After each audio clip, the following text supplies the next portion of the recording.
Hello and welcome everybody. This is Ebo Quagreen, your real estate investor mentor coach. And today you're going to love this topic. So here we go. When it comes to real estate investing, right? What you know and what you don't know is all the difference between making a profit or actually selling your shirt to go and pay your creditors. Now, thankfully, you've got a great coach like myself who's about to share with you the 7 hacks, guys. 7 hacks you should definitely know. So if I'm you, I'm going to call all my buddies and I'm going to have them group with me and watch this video. It's not going to be long. It's quick and it's out. It's going to be very, very short. But believe me, if you take anything from this video, right, and you practice it, your real estate investing career is not going to be the same. Because remember, as a realtor, you want to make money, guys. You want to make money. Ching ching. Yes, you want to make money. But you can only make money if you take good advice and you implement it. Anyway, enough of the chit chat. If you're new to this channel, please make sure you click the subscribe button and also click that little bell, click that so that every single time we're online, you're going to get a notification to be able to watch the video. And one last thing, if you find value in this, please share. But why am I asking you to share when I've not even shared any great information with you? So let's jump into it. 7 real estate hacks you should know. Guys, this is from personal research, guys. This comes from a point of pain, so you better listen clearly. Number 1, very, very important. Don't do everything yourself. Hire the best, right? So when I started out, I read a book that said to me, you know what? Make sure you see 1,000 properties. I mean, who sees 1,000 properties, right? It's like in your area, there's no 1,000 properties. But anyway, I suppose what the author was trying to say was see as many properties as possible. So I saw as many properties as possible. I think I saw about 500 or something. Then I got really bored. But I did see a lot of properties. But what really came out of that was I got to understand a few things that has actually made me come up with this point, which says hire the best. And here are the things that I learned. 1, a great estate agent will always know their market. So remember the video that I did last week on basically the 7 smart ways to build a great real estate portfolio? Remember that video? Yes, that one. In there, I shared with you that point number 1, very, very important, is that you need to get to know your market. And it's the same with hiring the best. A great estate agent will know their market. What does it mean by knowing their market? Knowing their market means that they will know who lives there, how much they can afford, basically how much are they earning, right? What's in their wallet, and what's in their pocket. And also, what does their credit rating looks like? Which companies are they working for? Are their credit ratings going up or is it going down? Are they looking to move or are they inviting all their friends to come and stay in their neighborhood? That type of thing. You want to hire the best. The best realtor is always going to have the best information regards the area that you want to invest in. And you want to leverage that information. Guys, real estate investing is a contact sport. You want to be able to play with the best. Leverage their skills, because if you're not a striker and you're great at defense, play defense. Hey, that's the only thing I know about sport, right? And I share that with you today. But yes, hire the best. That's number 1, very important. Number 2, I have this thing, when you go and see people and they want to sell their property, and everybody wants to sell their property for like lots of millions. Here's the thing that you want to really know. You can never list too low. You can never list too low, guys. So there's nothing like, oh no, maybe I should list my 1 million rand property for just about 1.2 million so that when people come and bargain, I'll get my 1 million. No, if you're thinking of taking $1 million, heck, go ahead and tell your agent to list it for 1 million. Because you know what's going to happen? You're going to have everybody going, wait, $1 million rand in this suburb. Most properties are selling for 1.1. So that must be a bargain. So they're all going to jump in. They're all going to want to buy your property. And when they want to buy your property, what's going to happen? In economics, we learn it's all about supply and demand. When there is more people wanting something, the price goes up. That's exactly what's going to happen. So as a real estate investor, if you've picked up the bargain and you want to list it and you want to sell it, list it at the right market price. Come in right, come in hot, and everybody is going to want that stock. And when they want that stock, there will be a bidding war. And when the bidding war arises, you end up going home smiling, right? So you've learned, number one, you want to hire the best. Number two, there's nothing like listing too low. So what's the third point? You want to know. Here's a big one. Buyers are liars. Buyers are liars, guys. I need to scream. Must I scream louder? Buyers are liars, right? So the person's going to come through to you and say, hey, I'm qualified for a bond of so much and I can buy your property cash, man. Oh, you see that porcelain? I want that and I can do better than that. Forget them. They're all liars. They're all liars. But hey, did you know that sellers are liars too? Because think about it, right? The average person does more or less about 2 property transactions their whole entire life. Yes. They buy the first house, then they grow, and then they buy the dream house. Yes. So they don't give a hoot about you. They want to sell their property. They'll tell you anything you need to know so that they can sell the property. That's why you go back to number one and you hire the best, because your realtor will basically have it as their objective. Remember, they are in the game, eh? Your realtor lives and eats selling you houses or managing your property. They are not a one-stop show. Well, if they one-stop and if they just in this game for the short term, they're not going to be the best. They won't know their ish. So those, it's automatic. They won't be the best.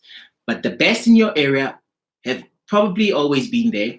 Or if they are one of the agents of properties.com, they may be new to the market because we're driving a transformation thing. So we are bringing into the market people that are total novices, don't know much about real estate, but we're training them to be the best. We're giving them the quality information so that when they take your listing, they list it right, and they sell it right, and they manage it right.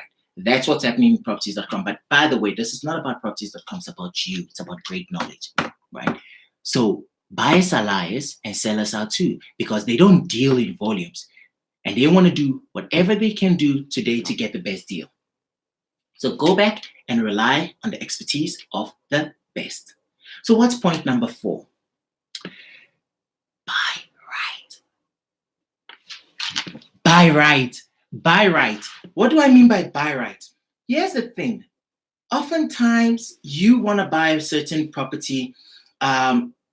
You have an idea of what the price should be, right? And here's what you don't do. Or actually, let's start by what you do. So the average person walks into a property, looks at the kitchen, nice porcelain tiles, nice countertops, wow, great stove, I don't know, you've got a fireplace, oh, it's so beautiful, oh, wow, you've got this. No, don't do that. Don't talk about your paint. Don't talk about how lovely the property is. Don't talk about anything great about the property.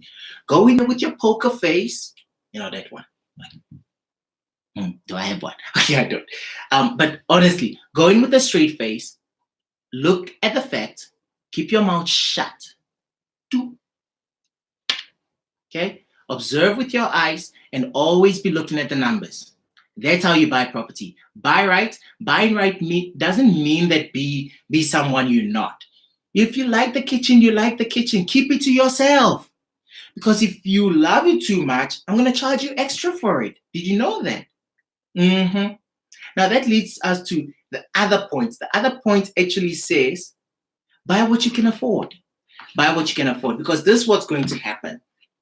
Oftentimes, you're going to get into a market, you know that you've met with your properties.com agent and they've gotten your pre-qualification, and your pre-qualification says that you can qualify for property up to 2 million, for example.